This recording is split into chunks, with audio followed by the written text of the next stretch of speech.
Hi, welcome you to learn English. ஒரு சின்ன வாக்கியம் நான் கொடுக்குறேன். இது ஒரு புத்தகம். It is a book. இந்த ஒரு வாக்கியத்திலிருந்து வேறு டைப்பில் வாக்கியங்கள் எழுதுறதுக்கு ஸ்டெப் பை ஸ்டெப்பாக இத்தனை வாக்கியங்கள் நீங்கள் எழுத போகிறீங்க. இது ஒரு சென்டென்ஸ் ஃப்ரேமிங் ஸ்கில் எக்ஸசைஸ். ரொம்ப இன்ட்ரெஸ்டிங்காக இருக்கும்.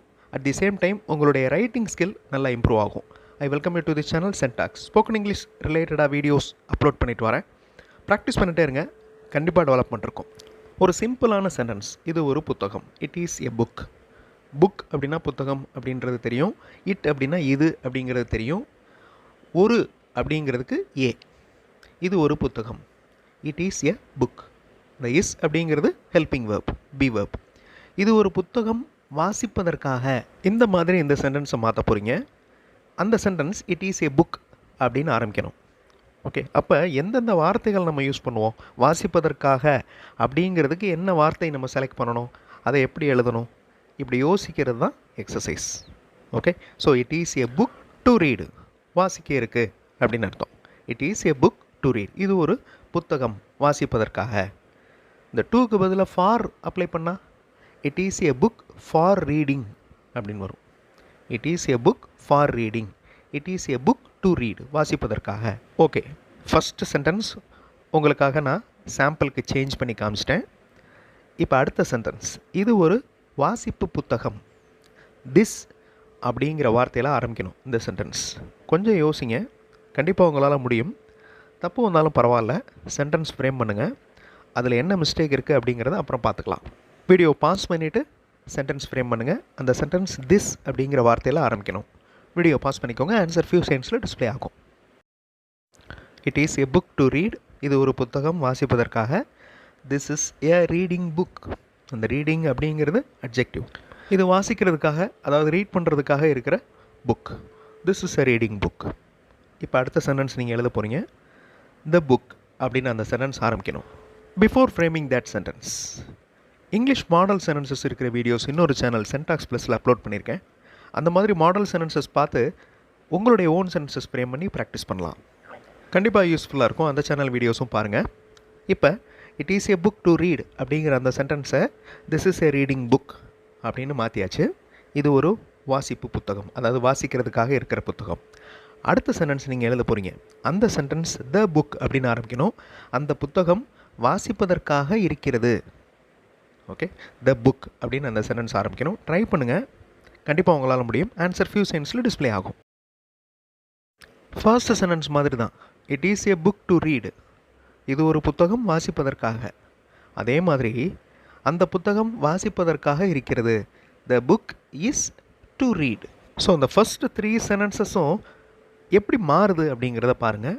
அதனுடைய அர்த்தம் சிமிலராக இருந்தாலும் எப்படியெல்லாம் மாறி இருக்கு, எந்தெந்த வார்த்தைகள் எப்படி வந்திருக்கு அப்படிங்கிறத பாருங்கள். இதுதான் sentence framing skill.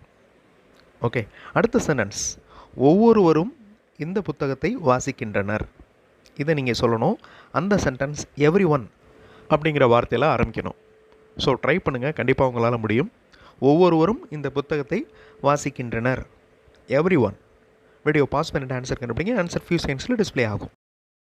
Every one அப்படின்னா என்ன அர்த்தம்? ஒவ்வொருவரும் அப்படின்னு அர்த்தம். So singular. ஒவ்வொருவரும் ரீட்ஸ். அந்த சிம்பிள் ப்ரெசன்ட் டென்ஸ் ரூல் இங்கே அப்ளை ஆகிருக்கு. So everyone, each, every இந்த மாதிரி வார்த்தைகள் வர்றப்ப வேர்போட எஸ் ஆட் பண்ணணும்.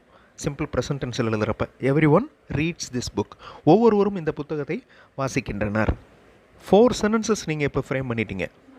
இன்னும் கண்டினியூ பண்ணலாம். ஓகே, நான் இந்த புத்தகத்தை வாசித்திருக்கிறேன். இதை நீங்கள் சொல்ல போகிறீங்க. ஐ அப்படின்னு அந்த சென்டென்ஸ் ஆரம்பிக்கும். நான் இந்த புத்தகத்தை வாசித்திருக்கிறேன். ரொம்ப ஈஸியான சென்டென்ஸ் தான். ஈஸியாக உங்களால் ஃப்ரேம் பண்ண முடியும். ட்ரை பண்ணுங்கள், கண்டிப்பாக உங்களால் முடியும். வீடியோ பாஸ் பண்ணிக்கோங்க. ஆன்சர் ஃபியூ செகண்ட்ஸில் டிஸ்பிளே ஆகும். வாசித்திருக்கிறேன் அப்படின்னா கடந்த காலம். ஓகே, அதனால் வேர்ப் பாஸ்ட் டென்ஸில் இருக்கணும். வாசிக்கிறதுக்கு இங்கிலீஷில் என்னது? ரீட் பண்ணுறது. Okay, read. Read is a verb. அதனுடைய பாஸ்ட் ஃபார்ம் என்னது? அதே ஸ்பெல்லிங் தான், ஆனால் ப்ரொனன்சியேஷன் வேறு. உச்சரிக்கிறப்ப ரெட் அப்படின்னு வாசிக்கணும். Okay, read present tense, read past tense. READ. I read this book. நான் இந்த புத்தகத்தை வாசித்திருக்கிறேன். இப்போ அடுத்த சென்டென்ஸ் எழுத போகிறீங்க. வாசிக்கும் பழக்கம் நல்லதாக இருக்கிறது. இந்த வாக்கியம் ரீடிங் அப்படிங்கிற வார்த்தையில் ஆரம்பிக்க போகுது. ஸோ ட்ரை பண்ணுங்கள், ஷியூராக அவங்களால முடியும். தப்பு வந்தாலும் பரவாயில்ல, சென்டென்ஸ் ஃப்ரேமிங் ஸ்கில் நல்லா டெவலப் ஆகும். வாசிக்கும் பழக்கம் நல்லதாக இருக்கிறது. வீடியோ பாஸ் பண்ணிட்டு ஆன்சர் கண்டுபிடிங்க. ஆன்சர் ஃபியூ செகண்ட்ஸில் டிஸ்ப்ளே ஆகும். Reading habit is good. ரொம்ப சிம்பிளான சென்டென்ஸ். இந்த ரீடிங் ஹேபிட், இந்த ரீடிங் அப்படிங்கிற வார்த்தை ஜெரண்ட் ஃபார்ம். வாசிக்கும் பழக்கம் நல்லதாக இருக்கிறது. இருக்கிறது அப்படிங்கிறதுக்கு is. Reading habit is good. ஒரு நல்ல பழக்கம் கண்டிப்பாக ஊக்கப்படுத்தப்பட வேண்டும். இந்த வாக்கியம் பெரிய வாக்கியம். ஒரு நல்ல பழக்கம் கண்டிப்பாக ஊக்கப்படுத்தப்பட வேண்டும். அந்த சென்டென்ஸ் எ குட் ஹேபிட் அப்படின்னு ஆரம்பிக்கணும். வீடியோ பாஸ் பண்ணிவிட்டு ட்ரை பண்ணுங்கள். வார்த்தைகளை தேடுங்க, அரேஞ்ச் பண்ணுங்கள். கண்டிப்பாக உங்களால் முடியும். தப்பு இருந்தாலும் பரவாயில்ல. சென்டென்ஸ் ஃப்ரேமிங் ஸ்கில் நல்லா டெவலப் ஆகும். வீடியோ பாஸ் பண்ணிக்கோங்க. ஆன்சர் ஃபியூ செகண்ட்ஸில் டிஸ்ப்ளே ஆகும். A good habit should be encouraged. கண்டிப்பாக ஊக்கப்படுத்தப்பட வேண்டும். Should be encouraged. இந்த சென்டென்ஸ் பாசிவ் வாய்ஸில் இருக்குது. இந்த மாதிரி வாக்கியங்கள் நீங்கள் ஃப்ரேம் பண்ணி நல்லா ப்ராக்டிஸ் பண்ணிட்டீங்கன்னா நிறைய இடங்களில் யூஸ் பண்ணலாம். A good habit should be encouraged. இப்போ அடுத்த சென்டென்ஸ், லாஸ்ட் சென்டென்ஸ், நாம் நல்ல பழக்கங்களை பின்பற்ற வேண்டும். இந்த பின்பற்றுதல் அப்படிங்கிறதுக்கு இங்கிலீஷில் என்ன யோசிங்க. வி அப்படின்னு அந்த சென்டென்ஸ் ஆரம்பிக்கணும். வீடியோ பாஸ் பண்ணிக்கோங்க. ஆன்சர் ஃபியூ செகண்ட்ஸில் டிஸ்ப்ளே ஆகும். நாம் நல்ல பழக்கங்களை பின்பற்ற வேண்டும். We must follow good habits. We should follow good habits.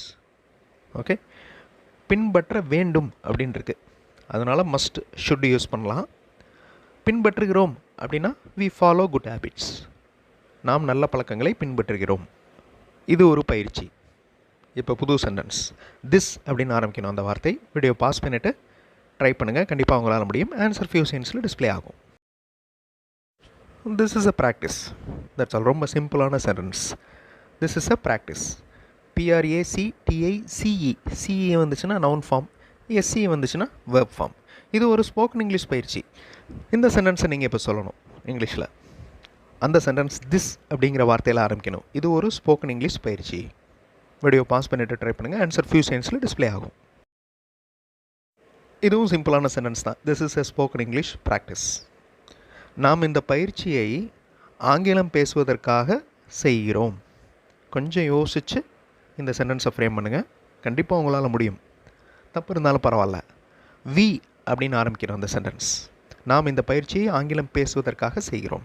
Video pause பண்ணிக்கோங்க. ஆன்சர் ஃபியூ செகண்ட்ஸில் டிஸ்ப்ளே ஆகும். We do this practice. நாம் இந்த பயிற்சியை செய்கிறோம். We do this practice to speak English. ஆங்கிலம் பேசுவதற்காக. Okay, we do this practice to speak English. இன்னொரு சென்டென்ஸ், நாம் இந்த பயிற்சியை நன்றாக செய்தால். அந்த செய்தால் அப்படின்னு வந்தாலே இஃப் வந்துடும். ஸோ இந்த சென்டென்ஸ் இஃப் அப்படிங்கிற கன்ஜங்ஷனில் ஆரம்பிக்கும். இந்த இஃப் நடுவுலையும் வரலாம், சென்டென்ஸ் ஆரம்பத்திலே வரலாம். நாம் இந்த பயிற்சியை நன்றாக செய்தால் நாம் ஆங்கிலம் நன்றாக பேசுவோம். வீடியோ பாஸ் பண்ணிவிட்டு இஃப் அப்படிங்கிற சென்டென்ஸ் ஃப்ரேம் பண்ணுங்கள். ஆன்சர் ஃபியூ செகண்ட்ஸில் டிஸ்ப்ளே ஆகும். If we do this practice well. நாம் இந்த பயிற்சியை நன்றாக செய்தால். If we do this practice well we will speak English well. நாம் ஆங்கிலம் நன்றாக பேசுவோம். We will speak English well. Okay, இது இஃப் கண்டிஷனுடைய first type. If you do this practice well we will speak English well. So யாராவது இருந்தால் தான் நான் ப்ராக்டிஸ் பண்ண முடியும், இங்கிலீஷில் பேச முடியும் அப்படின்லாம் இல்லாமல், இந்த மாதிரி ஒரு சென்டென்ஸ் எடுத்துகிட்டு அந்த சென்டென்ஸை கொஞ்சம் கொஞ்சமாக சேஞ்ச் பண்ணி வேறு வேறு அர்த்தங்கள் கொடுக்குற மாதிரி மாற்றி நீங்கள் பேசி பார்க்கலாம். ஓகே, ஏதாவது ஒரு வேர்டில் ஆரம்பிக்கிற மாதிரி நீங்கள் செட் பண்ணிட்டீங்கன்னா அதை ட்ரை பண்ணி பாருங்கள். கண்டிப்பாக அது ஒரு நல்ல ப்ராக்டிஸாக வரும். நெக்ஸ்ட் வீடியோவில் இன்னொரு இன்ட்ரெஸ்டிங்கான கிராமர் எக்ஸ்ப்ளனேஷன், இன்ட்ரெஸ்டிங்கான கிராமர் எக்ஸசைஸோடு பார்க்கலாம். தேங்க்ஸ் ஃபார் வாட்சிங் and thanks for your valuable comments.